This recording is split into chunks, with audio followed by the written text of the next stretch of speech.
Observen ustedes que el caso 15, ¿sí? Donde lo que nos piden es encontrar una primitiva de esta función, 4 por x por logaritmo natural de x, ¿sí?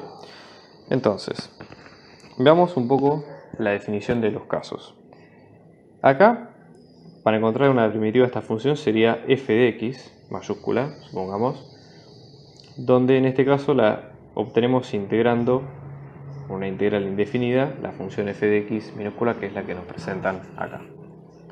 Y en ese sentido, nosotros tendríamos que integrar 4 por x por logaritmo natural de x diferencial de x. Fíjense que acá nosotros tenemos qué cosas observa uno cuando ve por primera vez la integral.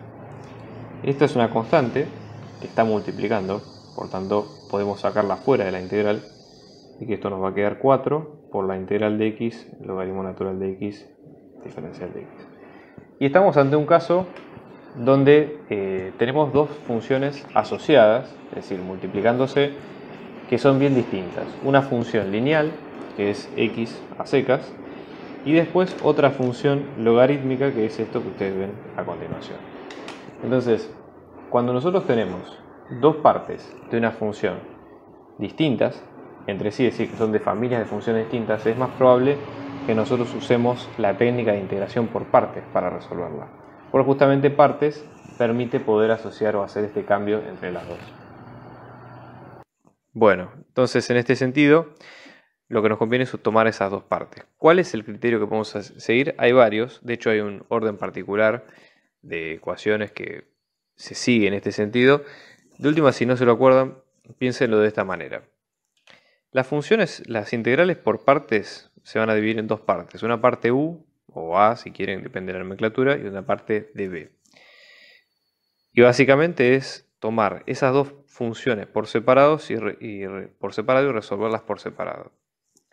¿Cuál es la que nos conviene? Fíjense que u es una función que nosotros luego vamos a tener que derivar. Y luego db es una función que nosotros vamos a tener que integrar, con lo cual la lógica sería buscar la función más fácil de integrar y la función más fácil de derivar. Y es una forma ¿sí? de sacarlo que puede llegar a servir.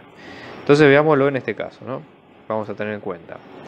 Supongamos que tenemos esta. Logaritmo natural es una función que es fácil de derivar, que nosotros la derivamos y nos queda 1 sobre x. Si la integramos nos va a quedar algo más complejo, con lo cual a lo mejor no conviene tanto. Y en x es fácil derivar e integrar, así que acá es indistinto el criterio. Entonces probemos por ese lado, a ver qué pasa. En este sentido, ¿sí? Tomando en cuenta qué clasificación vamos a hacer, tomamos u como logaritmo natural de x, diferencial de u como 1 sobre x por diferencial de x, diferencial de b que es x por diferencial de x, porque es digamos directamente lo que hemos tomado, y luego su integral que nos va a quedar 1/2 por x al cuadrado. Entonces, reemplazando dentro de la fórmula de integración por partes, tenemos lo siguiente, ¿no? Acá hagamos el 4 por las dudas. Entonces, esto nos va a quedar 4 por u, logaritmo natural de x, por b, que es 1/2 de x al cuadrado, menos, ¿sí? La integral de b, 1/2 de x al cuadrado, por diferencial de u, que es 1 sobre x por diferencial de x. Lo que sucede acá es que esto ya está resuelto, ¿sí? Y esta parte va a quedar 1/2 por x al cuadrado por logaritmo natural de x. Este 1/2 que sale afuera y esta x con esta x se cancela y nos queda integral de x diferencial de x. Y luego tenemos el 1/2 que también podemos sacarlo por fuera. 4 por 1/2 nos va a quedar 2.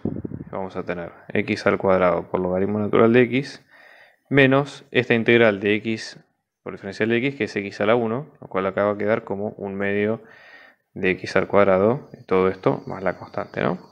Bueno, también lo que se puede hacer es multiplicar por 2, volver a distribuir porque tenemos este 1/2 que acá se puede sacar, y esto nos va a quedar como 2x al cuadrado logaritmo natural de x menos x al cuadrado más la constante. Si quieren seguir distribuyendo pueden sacar el x al cuadrado y lo dejan de esta manera, ¿ok? Ambas maneras son correctas.